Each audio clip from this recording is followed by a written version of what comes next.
Hi, this is Scott Wilkinson, host of Home Theater Geeks. In episode 77, I chat with the chat room about all things home theater. So stay tuned. Netcasts you love. From people you trust.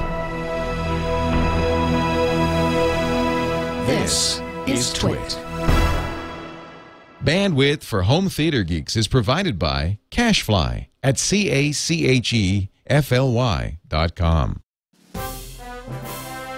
This is Home Theater Geeks with Scott Wilkinson, recorded August 15th, 2011, episode 77, Chattin' with the Chat Room. This episode of Home Theater Geeks is brought to you by Netflix. Watch thousands of TV episodes and movies on your PC, Mac, iPad, iPhone, or TV instantly. All streamed directly to you, saving you time, money, and hassle. For your free 30-day trial, go to netflix.com/twit. Hey there, Scott Wilkinson here, online editor of HomeTheater.com. This week's podcast is special in that I have no guests. I was expecting David Vaughn to drop by and help me answer some questions from the chat room, but he got unavoidably detained, so it's just me.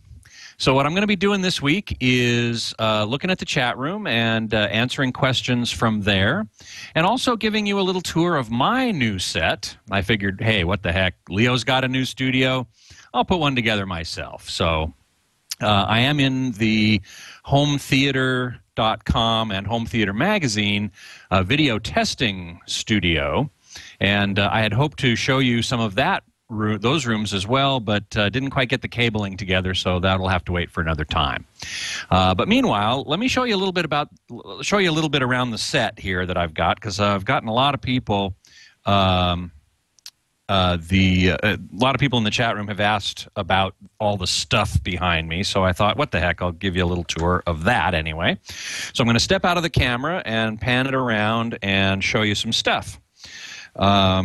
And by the way, those of you, I think I said this already, those of you who are logged into the chat room, irc.twit.tv, or the live stream, live.twit.tv, can post questions and comments for me, and that's what we'll be talking about all hour long. So I'm going to step out of the camera here and show you as I work around the cables and so on. I have this lovely set, which was designed in large part by my wife, Joanna, because she is actually has a master's degree in theater arts, so she knows what she's doing when it comes to set design and all that sort of stuff. But it consists of a bunch of stuff that I've collected over the years, and I'm going to open up the. Let's see here. I'm going to start over here. And you can see my Bender doll from Futurama wearing the Twit fez, which I really love the Twit fez. It's just really so cool. So I put that on Bender, the action figure, still in its box because, of course, that retains its value. Next to it is a piece of art by a Native American artist that's just very colorful. And one of the things I'm going for in this room is just riotous color, lots of different color. So we pan up a little bit and we can see the Tix clock, which was in my previous studio. And right now it's saying that it is 1:28.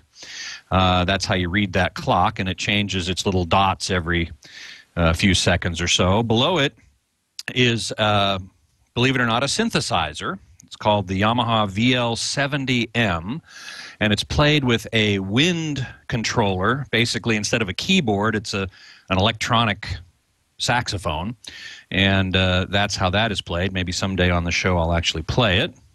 Sorry about jerking around here. As I widen back out, we can see my lava lamp and one of the two vuvuzelas that are here. And, of course, my Obama bobblehead doll, along with the bobblehead of Rick Harrison from Pawn Stars, one of my favorite shows. And when last time I was in Vegas covering NAB with Leo, after the show and I was on my way home, I decided to stop by the pawn shop. the world-famous gold and silver pawn shop. So I would have gotten a bobblehead of the Old Man or Chumley, but unfortunately they were out. So I settled for Rick. Rick is probably my favorite character anyway.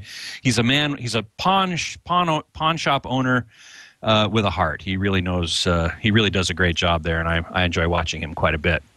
Let's see, we've got the CIE diagram, which shows the all the various colors that the human eye can see, and the white part in the middle is obviously the white part. It's when you combine all of the colors, or at least red, green, and blue. If you combine them in the right way, you'll get into that white area and be able to produce white. So that is that's a very important graphic for those of us who deal with TVs and so on. Let's see, what else can I show you? Oh, my here are my little toy cars from Cars. Tow Mater, the tow truck, and Lightning McQueen, which I got at the premiere of the movie Cars, which was at the NASCAR racetrack in Charlotte, North Carolina. I think that was it. I'm not 100% sure. Anyway, those are from the premiere of that movie, and they're prized possessions for sure.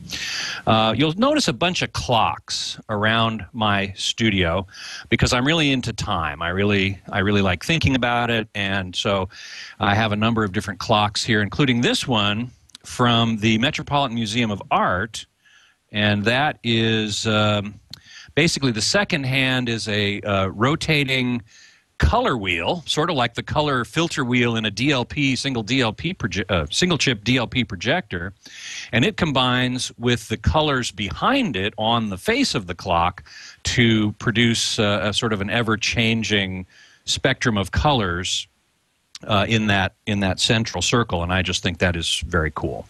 That was a gift from my wife. Thanks, hon. Now, somebody in the chat room asked about this. This is a reproduction of an old sign from an amusement park ride, probably in the early 1900s. Hold on to your hat, the moon rocket ride. It just looked so cool. I had to get that. Let's see. Here's another clock, by the way. This is the pyramid clock. The top of the pyramid sweeps around with the seconds. The next segment down is the minutes, and the next segment down is the hours, and that continually changes shape as well. Here, of course, is, some people have recognized this already, it's the Cylon helmet from the original Battlestar Galactica, and this is actually the exclusive boxed DVD set, not Blu-ray, DVD, of the original 1980s show, which some of you may think is kind of silly, but and I do too, but you know, I watched it when it was on and ended up liking it. Those little guys next to the Cylon are, I forget what they're called. They have a name. They're the THX, they're the little THX guy that flies around in some of the THX logos. And at various trade shows, they give these away as little swag, so I went ahead and got a couple of those and put them in my set. So let's see, what else can I show you? There's another Bender. Oh, and there at the very end is the Vuvuzela that Leo Laporte gave me, which I'm very grateful for. It actually came from the World Cup in South Africa last year, and he's got a, whoops, sorry about that. He's got a couple more at his studio, which I hope to be blowing next week in celebration of the grand opening. And here finally is another clock. This is the Googly Eyes clock, which the left-hand eye gives you the hour and the right-hand eye gives you the minute. And it's running quite a bit fast, isn't it? I'll have to reset that. Anyway. So that is a brief look around this set, and I'm going to reset the camera so that you can see most of it. I've got a little light on that you can't see when I am in my chair, but I want to make sure you can see the Vuvuzela and the Googly Eyes clock. That looks like that's about it, more or less. So let me come back around and make sure that I don't bump into the lights, because I got these studio lights in here, which make it a little brighter. I wasn't able to see the chat room during that little tour, so I hope you all had fun with that.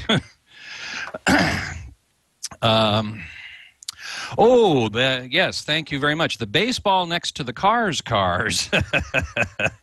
Very good. Some people are asking about that. That is a signed baseball at CES, when was it? A couple years ago, I think. Sharp had a special event where they had some famous baseball players at this event signing their baseballs. So I got one, and to tell you the truth, I don't know who signed it because I don't follow baseball. So let me see if I can read the signature. I probably can't, because these guys, Mel something, Matt something, I don't know. I honestly don't know. But I got it as swag from the. It wasn't Reggie Jackson, no. I would know that name even. Yes, it wasn't anybody really famous. Anyway, I did get the baseball, and I put it up on my thing here. Let's see. Who were the Car Talk guys there during the premiere of Cars? They did some of the voices, yes, and that was really hilarious. I loved those voices in Cars. As far as I know, they weren't there, but Larry the Cable Guy was, and also, let's see, who else? I think who was the voice of the main car of Lightning McQueen? Owen Wilson. He was there. And a number of the other stars were there, and there was a little concert. There was even a little 6-lap NASCAR race, which was hilarious. I mean, it was at the NASCAR track. I think it was Charlotte. And they had these gigantic screens outdoors, and believe it or not, stacked digital cinema projectors. In one case, it was stacked Barcos. In another case, stacked Christie's. And in another case, stacked NECs. So they had all three major digital projection companies represented there. And these screens must have been 100 feet wide, at least. And they were doing it at night, obviously, but outdoors with a kind of a loud and funky sound system. Not exactly what I would do, but you know, I mean, they had to make some compromises when being outside, and it was great because, as I said, they had this car race. They basically had a little 6-car race around the track before the movie started, including the Texas Instruments race car, NASCAR car. And that was my host for this event. I mean, the stands were full of people. Disney had a bunch of people there and so on. And Texas Instruments invited a few journalists out to this premiere, and I was fortunate enough to be one of them. Laptop asks, where am I from and where am I filming from now? Well, I am born and raised in L.A., Burbank specifically. In fact, last Saturday night, this will date me entirely, I went to my 40th high school reunion. I graduated in 1971 right here in Burbank, John Burroughs High School, and the 40th reunion was held at the same hotel we had our prom in. Even better, both my parents are native Angelenos, so I am second generation, which is pretty rare. And the studio from which I am currently broadcasting is also in Burbank, up by the airport. Anybody who's been to the Burbank airport knows the area I am in now. It's kind of industrial. And this is one wing of a much larger building where it's mostly a warehouse, big giant warehouse that is used for print magazine distribution. So magazines come in all day, all night, in giant pallets and giant trucks, and then they get shipped. They come in from the printers, and then they get shipped out to newsstands and retailers and so on. So that's mostly what happens in this building, but Source Interlink, the company that publishes Home Theater magazine, hometheater.com, so on and so forth. They run this distribution business that also distributes Time and Newsweek and other major print magazines. So it's a big operation. And one interesting thing about that warehouse is it's been here since the 40s. And when it was first built, what they did was they built PT boats here. I don't know whether PT 109 was built here, but they did build PT boats, and that warehouse is certainly big enough to do that. And that was during the war, of course. And then after that, I guess it was used by Lockheed or some of the other aerospace companies that were here. And now it is being used as a magazine distribution depot. And it also includes our testing facility. Scan says, I graduated the year he was born. Okay, well, yes. Bob Hope Airport, that's exactly right. That's the airport that's just down the road here. So let's see. Laptop asked, do I live near the Jay Leno set? Yes, I do. I live mere blocks from NBC. You know, when people think of Hollywood, people around the world, when they think of Hollywood, what they're really thinking about is Burbank, because Burbank is where Warner Brothers is, where NBC is, where Universal is in Universal City, but it's right next door, essentially Burbank, not in Hollywood proper. Disney is here, the Disney headquarters. So there are lots of media companies here, and I've been to the Tonight Show a couple of times, not recently, but I have been there. Web 3370 graduated from Bellarmine Jefferson High School in Burbank. Yeah, man. That was certainly, and Ellen is, yeah, Bellarmine Jefferson is here in Burbank as well. I think it's a private school. I've never been to Jay Leno's garage. However, I do have a Jay Leno story. And in fact, I've met Jay Leno on a couple of occasions. We have a restaurant here in Burbank called Bob's Big Boy. And it's fairly famous. It was started in the 50s. I've been going there. I mean, I went there in high school. And every Friday night, the Burbank Bob's has a classic car night where they basically invite anybody with classic or souped up cars to come and hang out in the parking lot. And then other people come and check it out. And I've been there a number of times. And Jay Leno shows up once in a while with one or another of his many, many custom cars. But the story I have about Jay Leno, it more than just hanging out and meeting him at the classic car night at Bob's, is I was sitting in my house one afternoon a couple years ago now, and a friend of mine drops by, and he says, hey, did you know Jay Leno's out across the street? And I went, what? So we went outside, and sure enough, Jay Leno was at the house directly across the street from mine, where I still live, and he had a whole camera crew with him. And we went over there and went, hey, what's going on? And it turns out he had bought a car that was in the garage of the house across the street. Well, okay, he buys tons of cars, right? This one was very special. It was a Duesenberg Model X from 1940-something, one of only 13 known to exist. And, yeah, Fair 99.99 remembers that TV show. He was shooting the extraction of that car from the garage.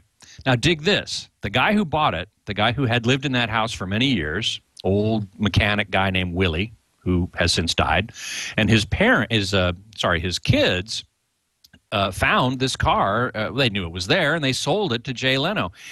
Willie had bought it in the 40s or 50s in Chicago, had driven it to L.A., to that house in Burbank, parked it in that garage, and left it there for 50 years. It hadn't moved since he brought it home and put it in that garage. It was full of junk. He was a hoarder. You guys have seen this show called Hoarder, right? Hoarders. And he was the classic hoarder. I mean, his house was full of newspapers, all of his cars full of newspapers and junk and stuff. This car was literally covered in a mountain of junk.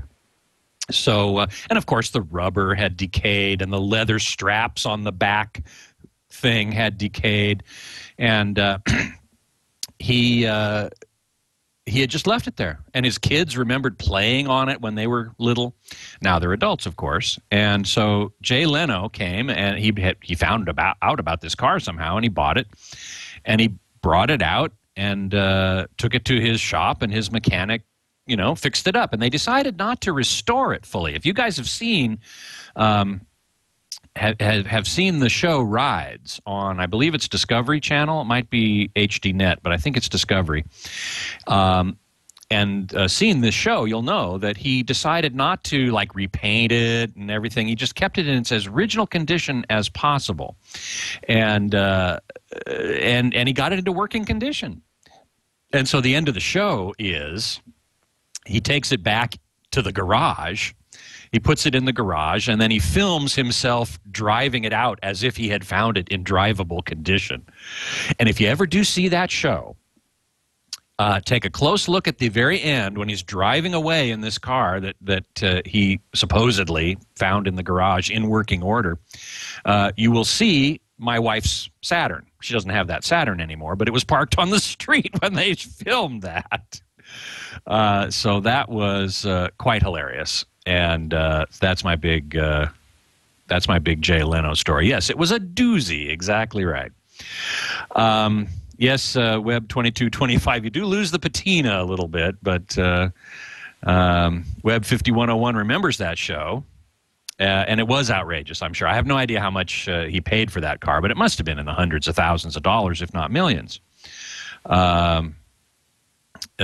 Laptop, yeah. Never answer the door if Jay Leno's there. You don't want to get whacked by his chin. I suppose that's true. Web 1467. Where did that ugly blanket that used to be in your background? Well, I sure hope that you don't think it's really that ugly, because it's my grandmother's. She made it. My grandmother's quilt, which I still use as the background of my radio broadcast. Let's see. Ambrose, I need to replace my aging Denon 7.1 AVR. Any thoughts or experiences with the current Denons? I don't personally, but I do know that Denon makes great product, and we do have several in our top picks of AV receivers. So I would have no problem recommending any Denon receiver. Depends on how much you want to spend. You tell me, how much do you want to spend? And I will be able to give you a little bit more information. Alan Mix asks if I ever played on the Burroughs football team. No, I never did. I was in the band, however. In fact, in my senior year, I was the drum major of the band. Although I knew so little about football, and I still do, that whenever anything big happened on the field and everybody went crazy, I had to ask my clarinet player, did we do something good or did they do something good? So that I knew what to call up, whether it was yay for us music or boo for them music. So that is about all I know about football. Let's see. Yes, this is actually where the term doozy came from, was the Duesenberg. That's exactly right. Oh, and somebody sent along a link to the show about that Duesenberg. It's a 1927 Model X Duesenberg. So that was earlier even than I thought. Let's see. Let's see. Sybil was born in Elysian Park area, went to school in San Gabriel Valley. Yeah, that's right around the corner. The AVR, SoCal Ray Jr. says the Denon AVR 4311 is a good choice, and it is. I believe that is among our top picks. I'm not sure. I'd have to go back and look and see. I did get to the Tonight Show when Johnny Carson was on, and so that was fun, but that was long ago. Pioneer is also an excellent receiver. I have two in my house and one here in the studio, so that tells you something about that. Let's see. Spencer NH asks, what is a good resource for designing speaker layout in an odd-shaped room? Well, that's a really good question. And the answer is I don't think I have a good answer in terms of a resource. Depends on if you have floor standers, freestanding speakers, or if you want in walls or in ceilings. That would certainly help determine how to set that up. But odd-shaped rooms are strange, and especially if they have open areas, like, for example, from the living room into the kitchen or something like that. You have a little bit of a more difficult time there. Let's see. Yes, indeed, Pat. Her mother quilts, her or his. Sorry, I don't know which.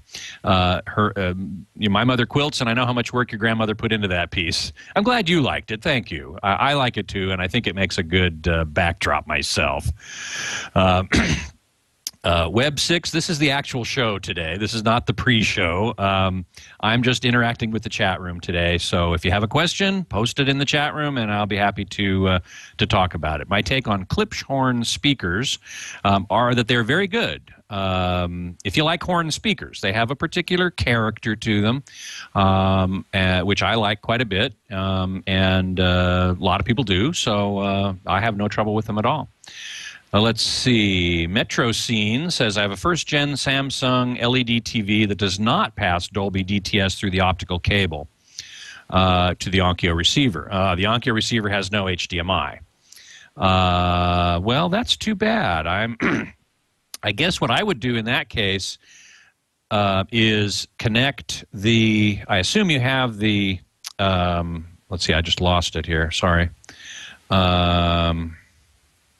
Where is it? Where is that piece?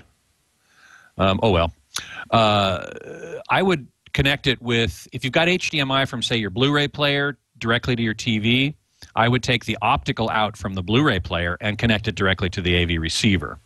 And that way you shouldn't have that problem of the TV not passing those bit streams.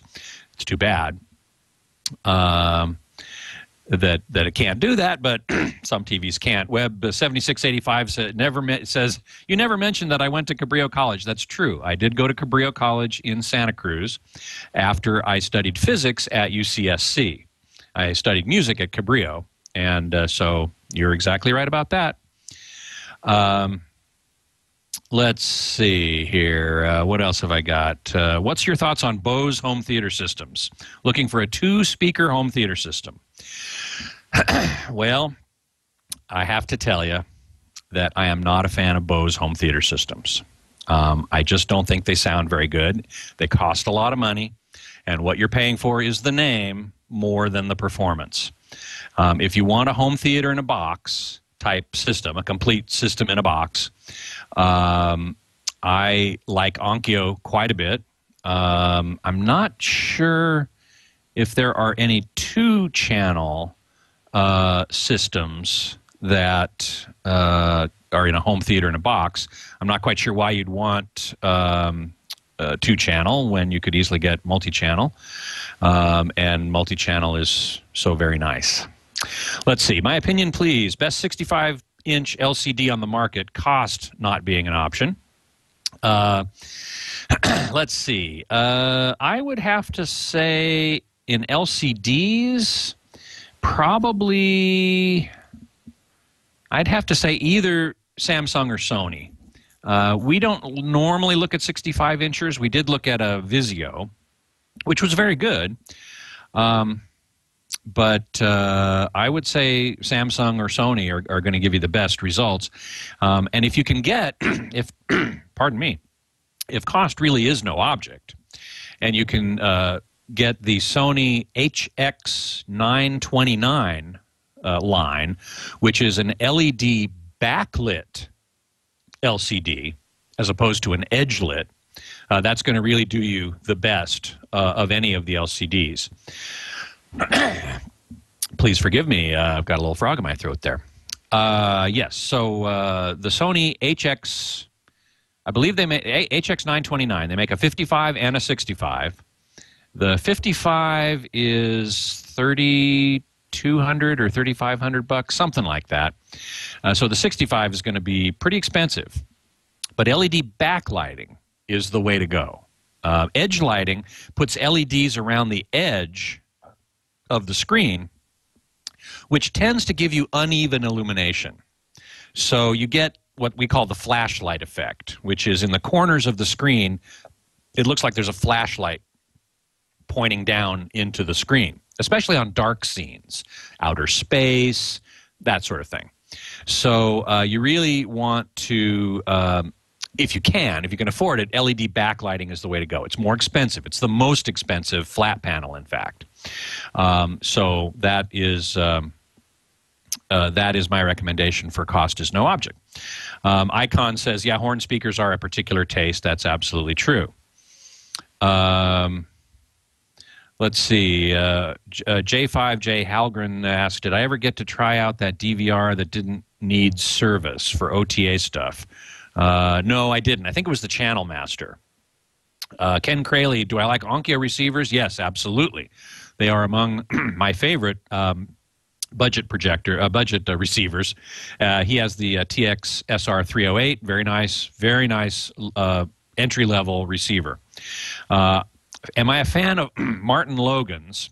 Yes, I am. I like electrostatic speakers. They're a little more difficult to place in the room. You have to be a little more careful about where you put them because they radiate sound behind them as well as in front of them. So that's why they need to be out in the room.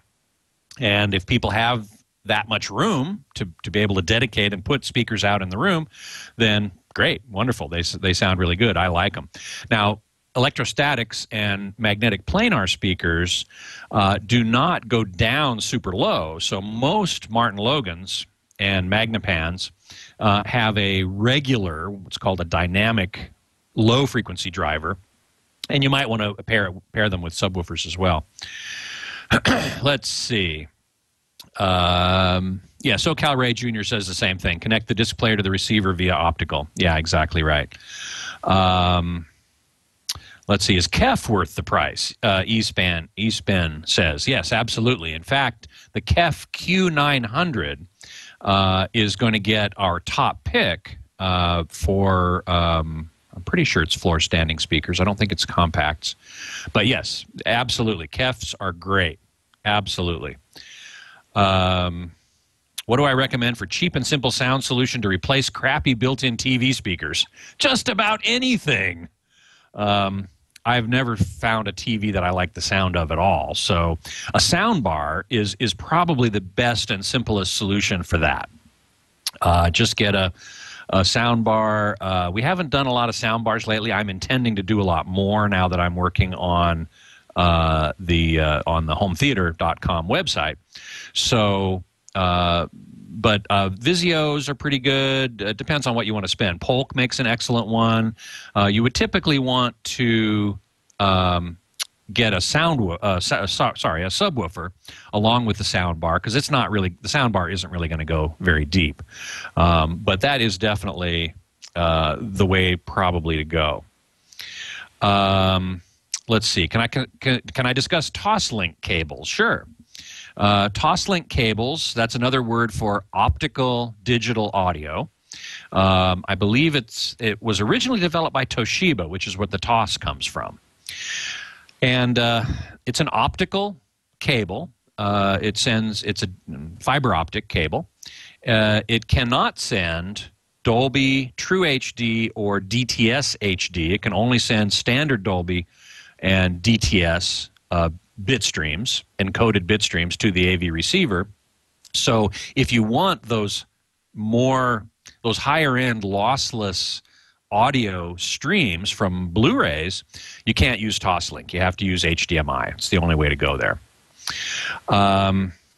Let's see. Icon, if it has no highs and has no lows, it must be Bose. I love that. That's great.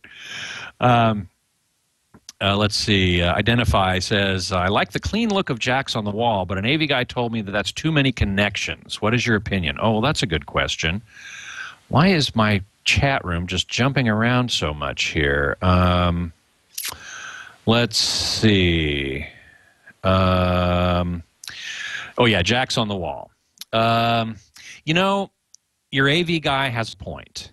the more connections that a signal has to go through, the more chance there is for something to go wrong. Now, if it's well installed, I don't think there's any problem. I really don't. But you do want to minimize the number of connections that signals go through. Let's see. Is Dr. Dre Beats the new Bose? Well, I don't know. I haven't heard the Dr. Dre Beats headphones, which are made by Monster, or at least distributed by Monster. I don't know who actually makes them. So I'm not 100% sure about that, but, you know, it's not something I would probably do. Oh, Red Lynx has Aperion speakers, also excellent speakers, really good. Tom Norton just did the Aperion versus Veris Grand speakers and just thought they were wonderful. So, yeah, absolutely. Aperion is very, very good. Let's see. Tech Dad, can I suggest a wife-friendly 5.1 speaker set? And how do I feel about in-wall speakers? Good question. In terms of wife-friendly, probably just small. And in which case you want to look at, on hometheater.com, you want to look at compact speakers. We have two sets of speaker reviews. One are called floor standing, which are the bigger ones, at least in the front, and then compact speakers, which are the smaller ones. And we have a third category called in-wall and on-wall speaker reviews. And we reviewed all three kinds. So for a more wife-friendly 5.1 speaker set, I would look at compact, or in-wall and on-wall. And how do I feel about in-wall speakers? I think they're okay. They work okay under certain conditions. I don't particularly like in-ceiling speakers, at least for the front channels, okay? The front, right, left, and center, I would not put in the ceiling, especially the center. The center is really important not to put in the ceiling because you want the center channel, which has most of the dialogue, to be coming from a position as close to the screen as possible. And if you put it in the ceiling, you're going to get this serious cognitive dissonance between what you're seeing and what you're hearing. So definitely don't put your center channel in the ceiling. The front, right, and left, the same. I think the front, right, and left, and center should all be in more or less a plane this way so that there's a coherent sound field in front of you. Less problematic is putting the surround speakers up in the ceiling. You could do that because the surround channels are intended, for, in movies anyway, to be more diffuse. So they could come from the ceiling with less problem, but don't put them in the front. Now, I have seen in-wall speakers installed around like a projection screen or a big flat panel, and their in-walls, right and left, are right to the right and left of the screen, and the center is right below the screen or above the screen. And that works okay. That would be fine. Let's see here. The chat room is gaining on me here quite a bit. Reverb Mike says LED backlit LCD with Wi-Fi. Most of these TVs have Wi-Fi. There aren't very many backlit LCDs, LED backlit LCDs. They're very expensive, but they must all have, virtually all of them have Wi-Fi. I'm pretty sure the Sony HX929 does. So that is something that it should be fine. Byron says uses Paradigm in walls. Very happy with them. So that's excellent. That's very good.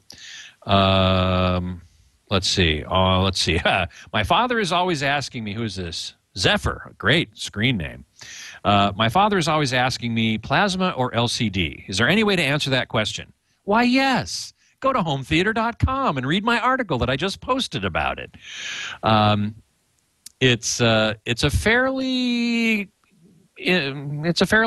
a complicated answer, but there are several factors to consider.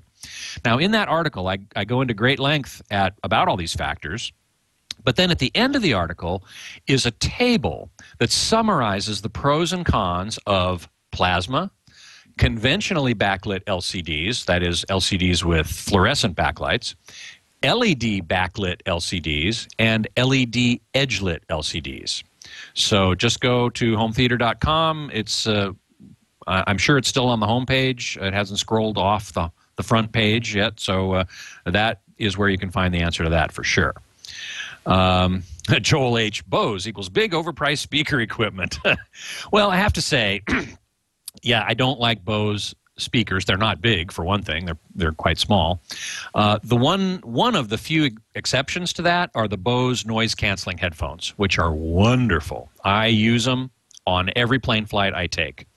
And they're not cheap. They're like $150 or so. The QC15. I like the over-the-ear, like these Sonys that I have here that go over the ear.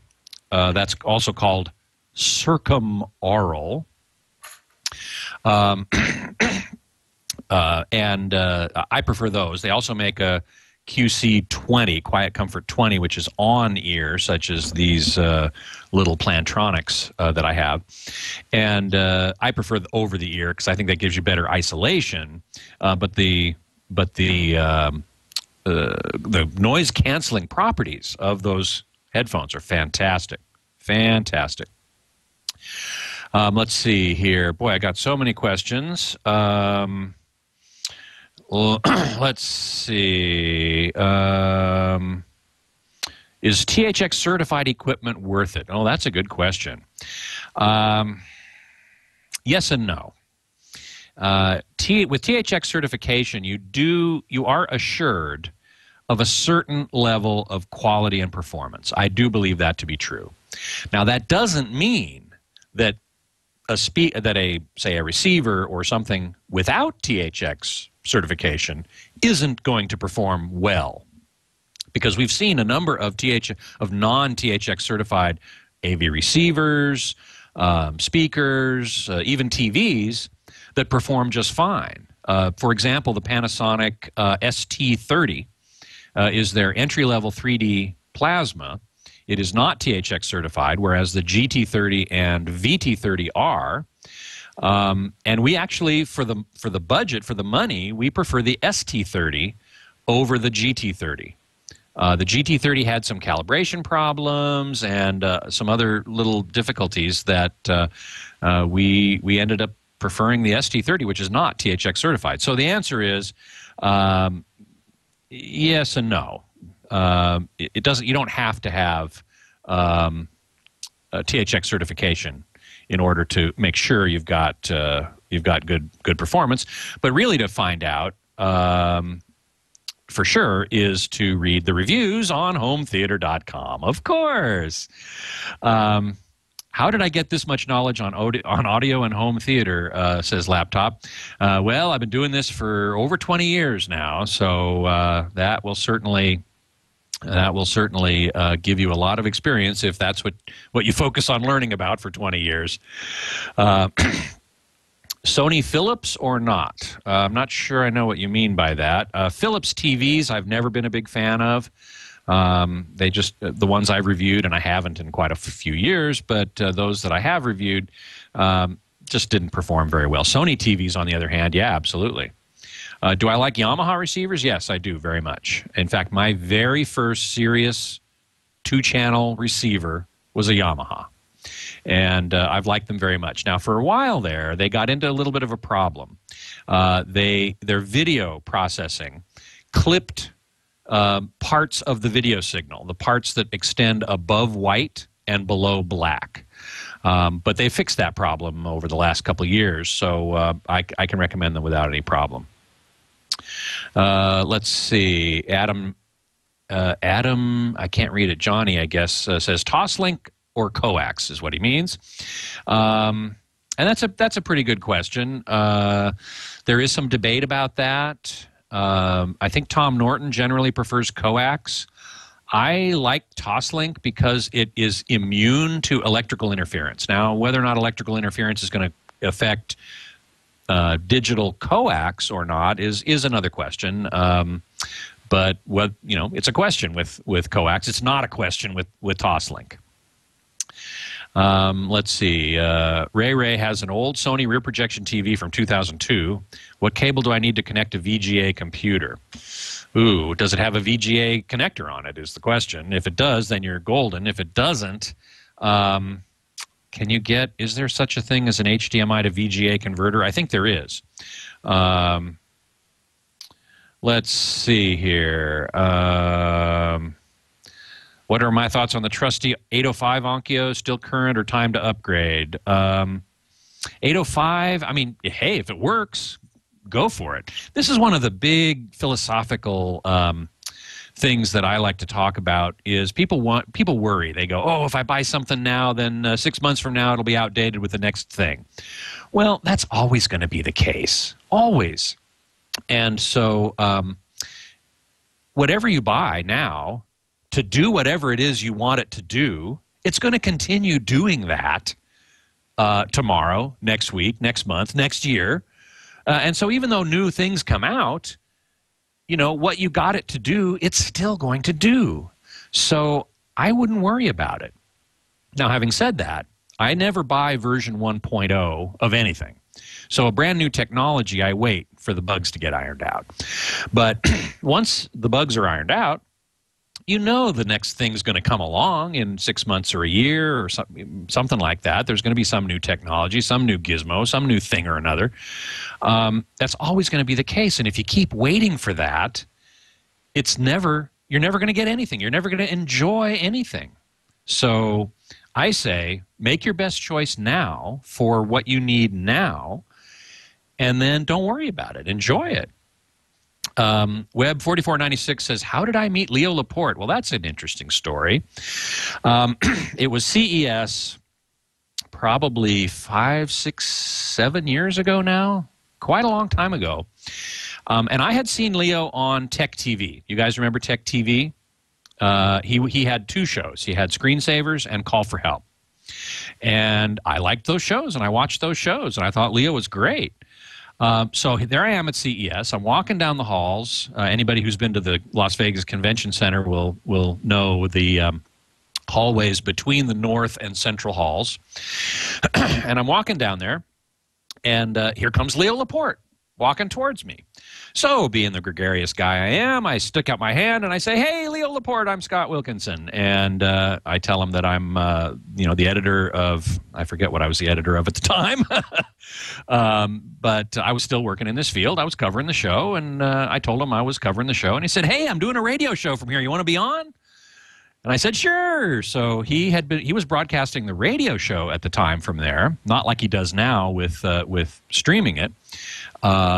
But it was a real radio remote location in the Central Hall. And so I went and I was on the show with him, and I talked about what I saw, and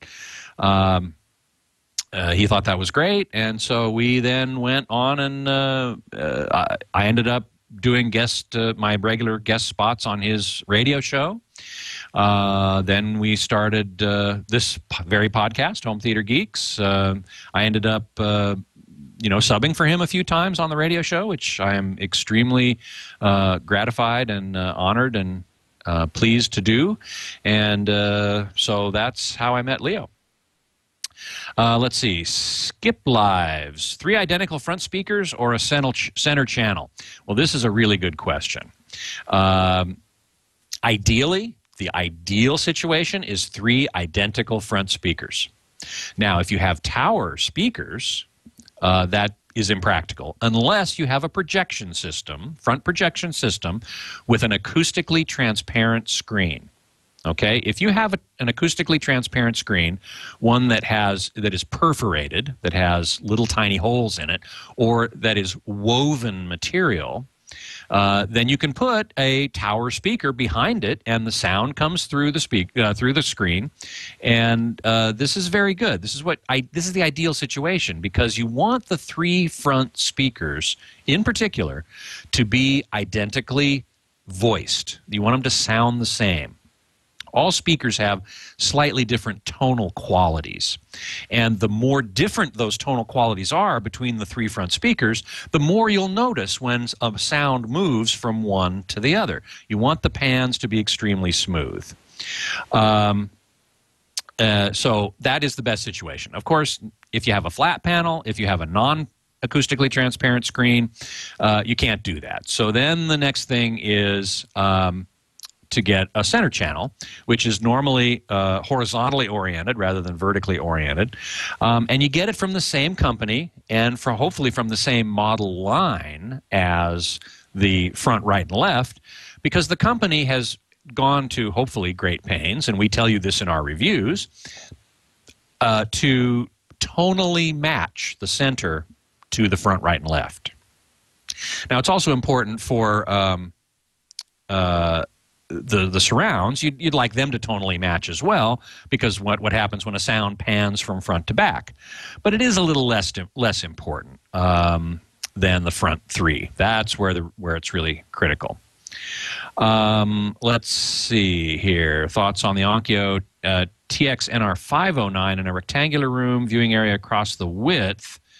Onkyo TX-NR509 we haven't reviewed. We did the 609, which is up on the website now, and it got a top pick. I think it is the top pick of the entry-level AV receivers. So that's the 509 is probably excellent as well. You know what? I see by the clocks on the wall that it is time for me to take a moment to thank our sponsor for this episode, and here I am putting the copy up in front of me so I can see it. I do want to thank Netflix for their support of Home Theater Geeks. Now, of course, Netflix offers you streaming and DVDs by mail, but we're particularly interested in streaming right now because it is so convenient. It's immediate, and you can get what you need right away. It saves you time, money, hassle. It's just gorgeous in terms of its convenience. Is it as good as Blu-ray? Not quite, but I've seen it recently on a few TVs that it looks fabulous.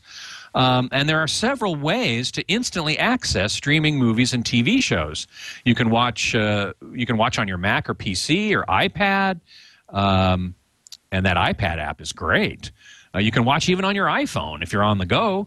And some Android phones, too. If you have a gaming console, an Xbox 360, a PS3, or a Nintendo Wii, you can watch Netflix right on your TV from them. And if you're not a gamer, most TVs these days, at least middle of the road to high end, and Blu-ray players, virtually all Blu-ray players, have a Netflix app in them as well. So you can get it that way. You can get it just about any way you want from any device you have, instantly using any of these devices. And you can begin watching these shows on one device, then finish on a different one, which is super cool if you ask me.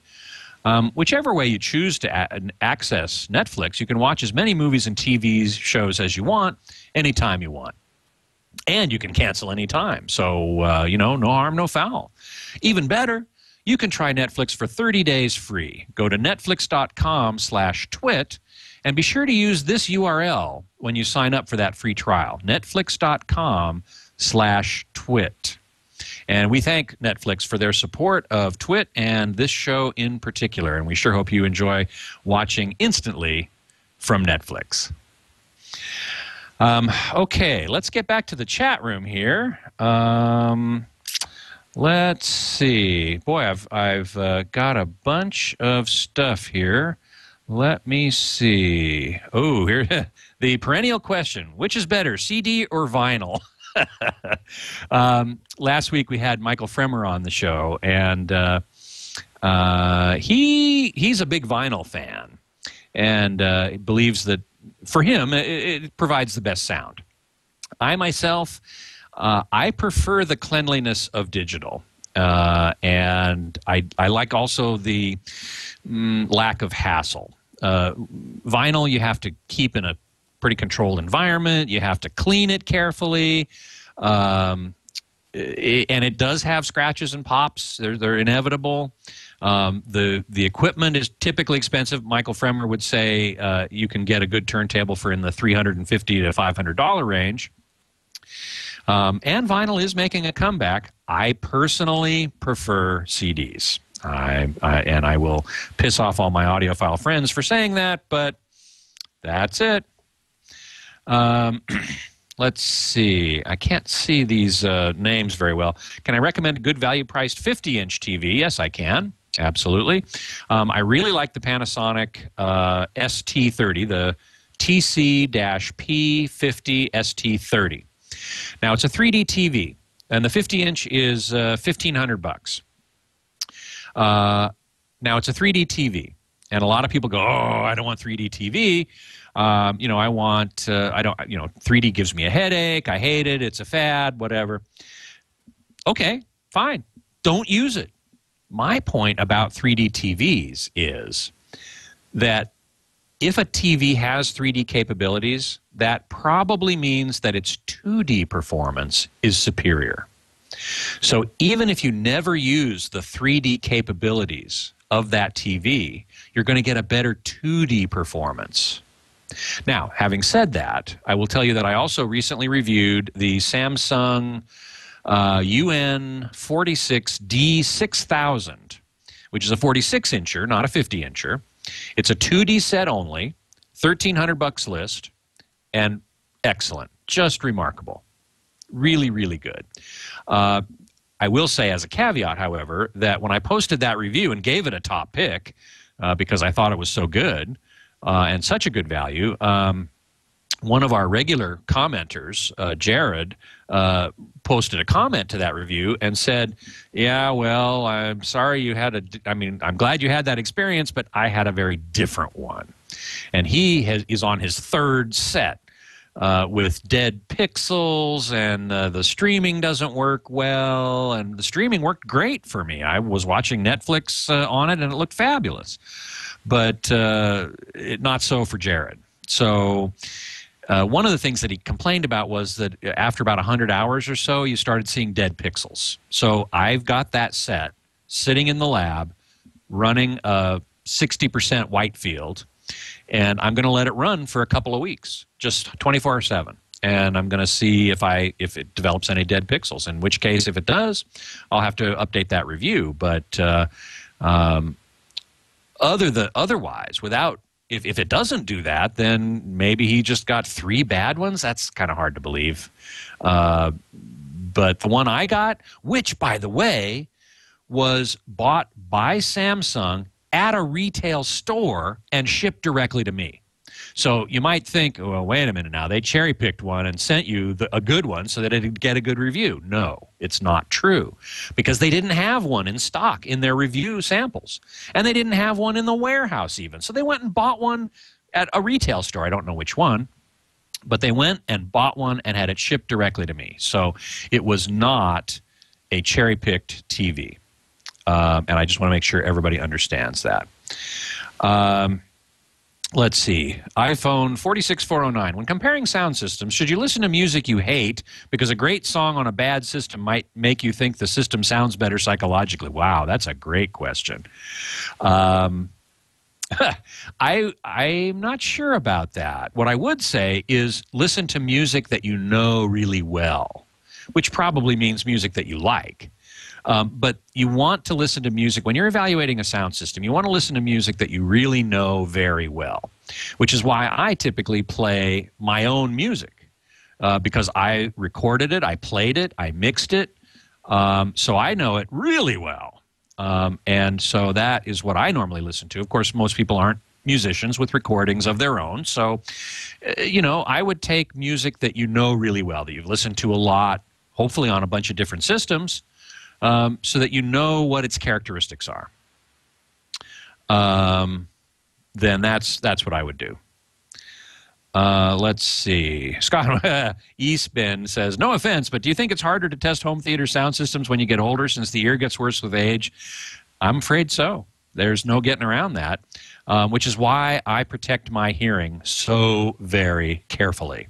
Whenever I go to a concert, whenever I go to the movies, whenever I go anywhere, in fact, I always have my custom molded earplugs, which is really critical. At least I think it's the best solution to that problem. These are, what you do is you get goo stuck in your ear by an audiologist. It hardens. They pull it out. It's a mold. They send it to a company that makes these custom molded earplugs.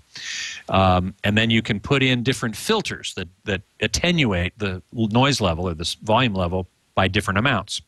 And I use a maximum amount of attenuation, 25 dB, 25 decibels. And that's what I use to protect my hearing. But you're right. As we get older, as all of us get older, our hearing tends to degrade.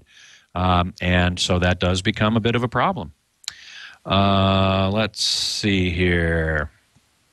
LG and Samsung seem to dominate here. I'm not sure where here is, but I haven't seen LG TVs. There are a couple that have performed really well, but Samsung has performed almost universally well, as has Sony and Panasonic.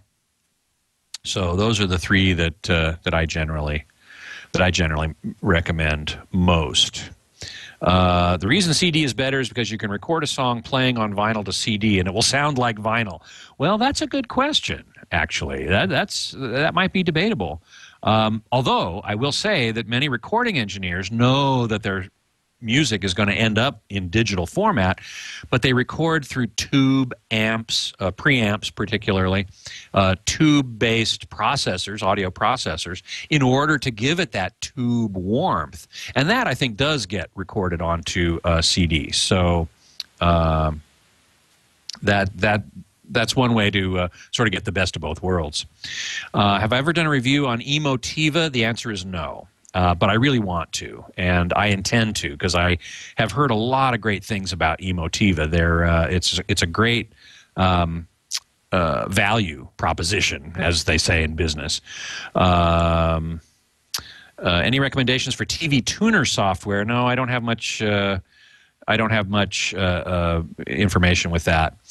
Let's see. Keith STL has an HTI-AB home theater in a box with a dead sub. What is a good inexpensive replacement sub?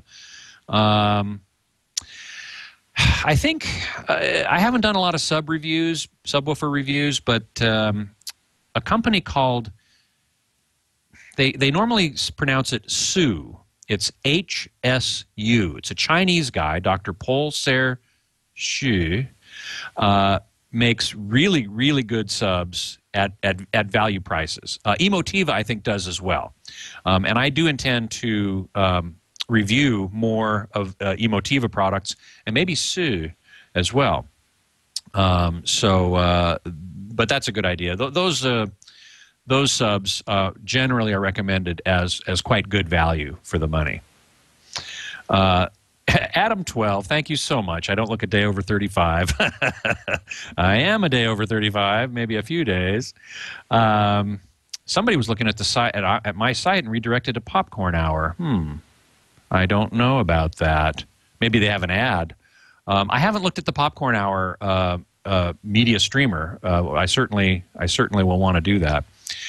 Let's see. Where am I getting my questions? From the chat room, of course. As the CD is pushed into me, Claudius. That was a great show, by the way. I, Claudius, wonderful. Derek Jacobi as Claudius.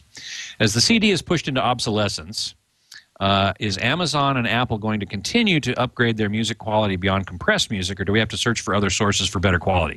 I'll bet you have to search for other sources. HD Tracks and iTrax, itrax.com, do both provide uncompressed, high-resolution music downloads, and those are the ones that I recommend for people who are really into quality there.